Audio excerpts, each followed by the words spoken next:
Mucho gusto, mi nombre es Otto Mario Abraham Maldonado Pérez, estudiante de Ciencias Jurídicas y Sociales, perteneciente a la Universidad Mariano Gálvez de Guatemala. Tengo el privilegio de desarrollar el tema Derecho Romano Procesal Civil, que como bien sabemos, el derecho procesal es el conjunto de normas jurídicas que regulan el proceso judicial, es decir, los requerimientos, el desarrollo y efectos del proceso.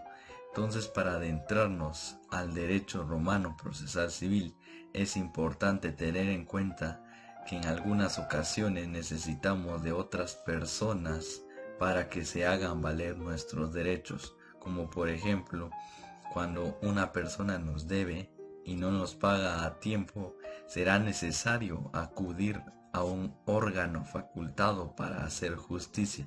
Nadie puede hacer justicia por sí mismo. ¿Por qué? Porque desde la fundación del Estado se establece que para ello están los órganos competentes para impartir justicia. No podemos hacer justicia propia. En la antigua Roma era muy común que se impartiera justicia por sí misma. Por ejemplo, cuando alguien era despojado de un bien, él podía recuperar su bien por medio de la violencia. Entonces, a partir de la época de Augusto y sobre todo de Marco Aurelio, esto de la justicia propia ya no era permitida, puesto que si se hacía justicia propia podía perderse el derecho que se estaba defendiendo. Entonces, han pasado diferentes épocas de reinado en las cuales los procesos judiciales han cambiado. Por ejemplo, en la época republicana, el proceso se dividía en dos. El número uno era de que el proceso era llevado a un magistrado y este magistrado remitía el caso a un juez y el juez ya era la última etapa en la cual dictaba sentencia directamente. Recordemos que en un proceso judicial hay dos sujetos, sujeto activo y sujeto pasivo. El sujeto activo lo vamos a llamar el demandante y el sujeto pasivo el demandado. Cada uno de ellos tenían derecho a ser defendidos por un procutor, se llamaba en la antigua Roma, y en ese mismo proceso debían de mantener un comportamiento ético, una postura ética para que se pudiera llevar a cabo el proceso, y el que saliera perdiendo el juicio debía de pagar los gastos procesales. Esto era así en la antigua Roma.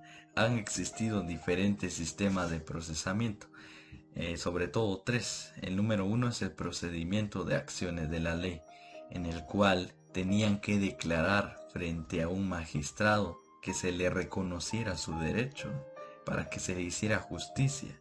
El número dos, el procedimiento formulario.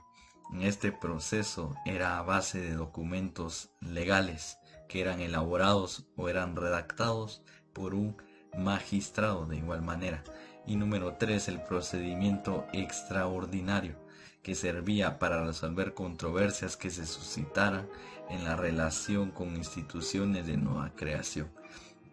Asimismo, los romanos concibieron a la acción en sentido unitario como el derecho de perseguir en justicia lo que se nos debe, y ellos mismos dieron una clasificación a los tipos de acciones. Como número uno tenemos las civiles y honorarias, como número dos las reales y personales, como número tres las perjudiciales, como número cuatro las reipersecutorias penales o mixtas, como número seis las ciertas e inciertas, como número siete arbitrarias, número ocho perpetuas y temporales, y por último las de derecho estricto y de buena fe.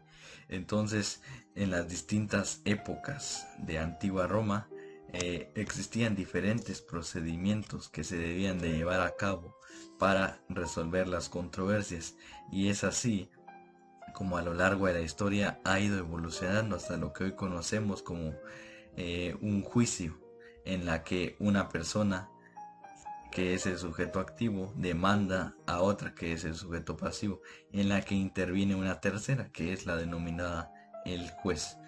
Entonces, hasta el día de hoy, el derecho romano nos ha servido como base para todo tipo de procedimiento civil.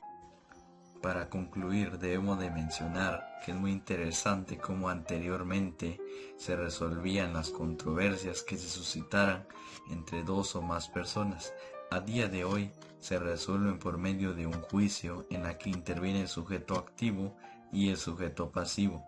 También interviene una tercera persona que es el juez. Hemos ido evolucionando conforme a las etapas históricas que hemos vivido los humanos. Es muy interesante conocer las raíces de todo procedimiento civil y máxime en la antigua Roma. Muchas gracias por su atención.